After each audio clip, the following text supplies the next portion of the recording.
All right, welcome to my little impromptu chainsaw lesson. If you're getting this, that means you're on the Chainsaw X. I have a dangerous tree that I'm taking care of my own property, so I figured I'd do a walkthrough, talkthrough just to get everyone ahead, or in case you can't come out on the Tuesday. A few things to note. This will be familiar if you've been to my other lectures. The first thing you want to do is figure out where it's going to fall. That one's leaning towards that meadow right there. That's a nice open gap, so I'm going to have it fall with the way it goes. You also want to make sure you look at the tree. You can see the tree all right, right? Mm-hmm. So this one, it's a white birch. Don't worry too much about like the species and stuff. Just one thing to note, they're very common, they grow very fast, and they rot very fast. You could probably see on that camera, but you can see the toadstool caps of the mushrooms forming.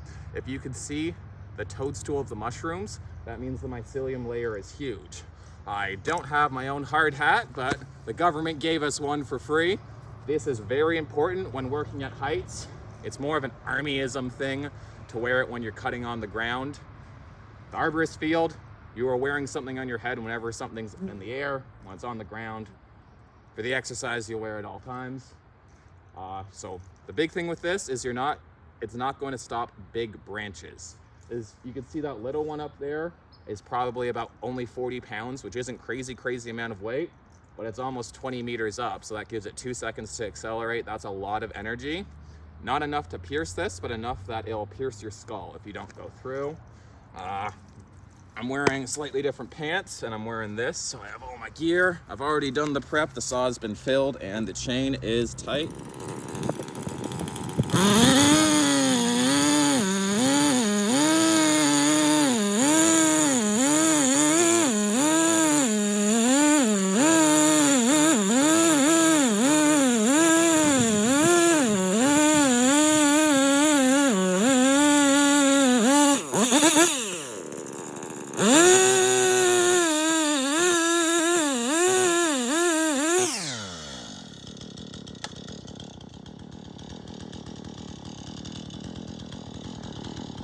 Alright, might be a bit hard to see on camera, but you can see the wedge is cut the way I want it to go. So now I'm going to take my saw and then I'm going to do my back cut just half an inch to an inch above the line, so that way I'm going along it, and once it meets that open gap, it has a place for it to fall. It starts falling the way I want it, and once that thing goes, you can't change its direction. So it's falling exactly where I want it.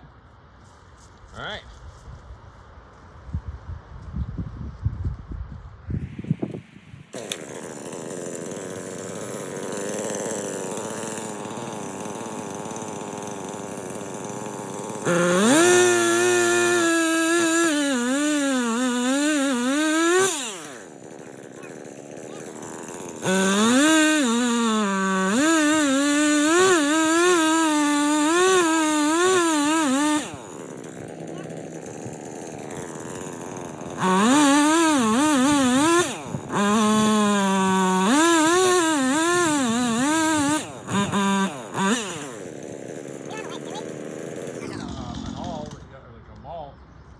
Like the actual wedge that goes. His friends are laughing.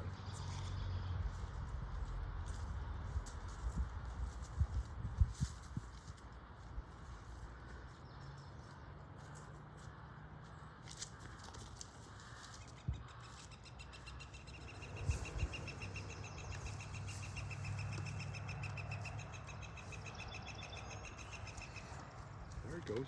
There it goes. Good job. Good job. There it is. All right. It's exactly where you said, too, except it didn't take down the two dead branches there. Yeah. We thought it would. So as we'll piece together with movie magic, I'll demonstrate a better version of the knot where it's not in a tree. That's a way of attaching it on, and I could tell that the weight started to go towards me, so I felt something wrong. I stopped. I fixed the problem. Now it's on the ground. Don't need that. And yeah, it's just basic cookieing. I trust you guys know that. All right. All right. So one thing I wasn't able to show very well is how I actually did the attaching of the rope line. That's something I foresee us doing quite a bit on the X coming up. So I'm just going to show the actual knot. For those who know a running bow line, it's a running bow line. So you use, we'll have the actual bag balls on the exercise. I just used a rope and then tied a stick to it like a grappling hook. once it goes around, you need a little bit of thing here. I'll do this so you can see. So you start by going down, loop your way back up, similar to tying a noose. Then it goes around twice. So you have a full frap. Then you go into your bottom hole, again like a noose. And everything gets tightened up like this.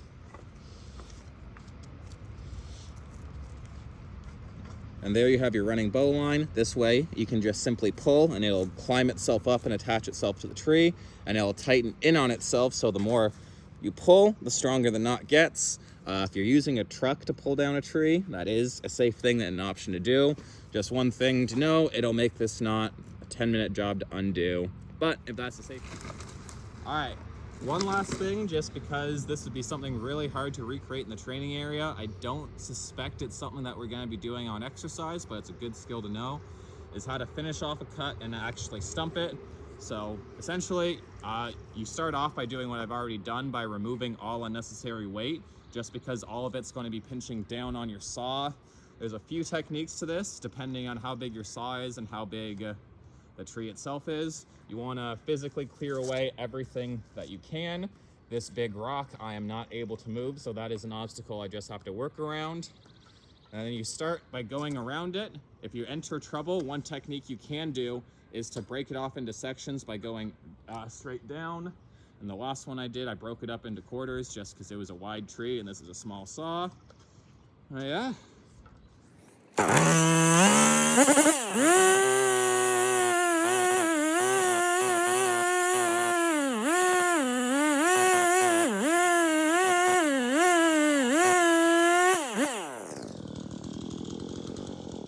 One thing you can also do with a plunge cut, or with the stumping, is called a plunge cut.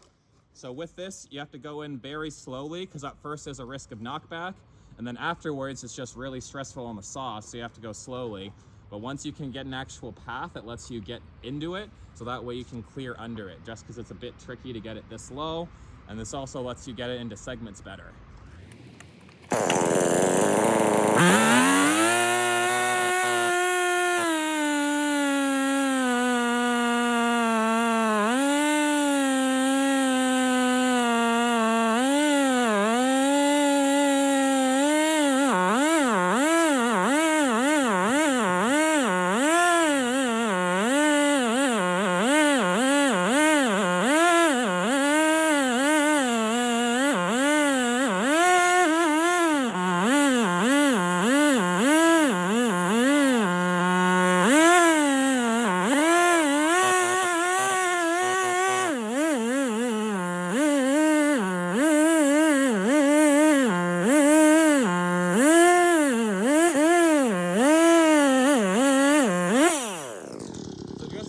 You can see I've cut about yay deep into it, so I'm going to take a chunk out so that way there's less pressure on it and I have better working maneuver for my own body.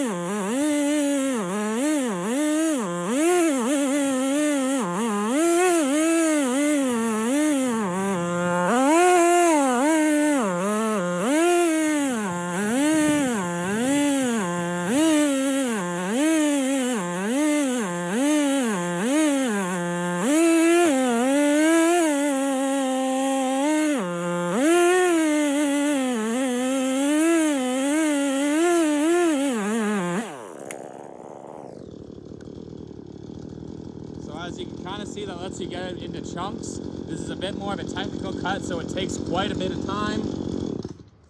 But yeah, with that, you can basically get the thing.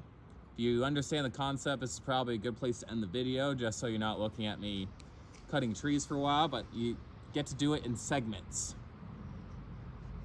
There we go.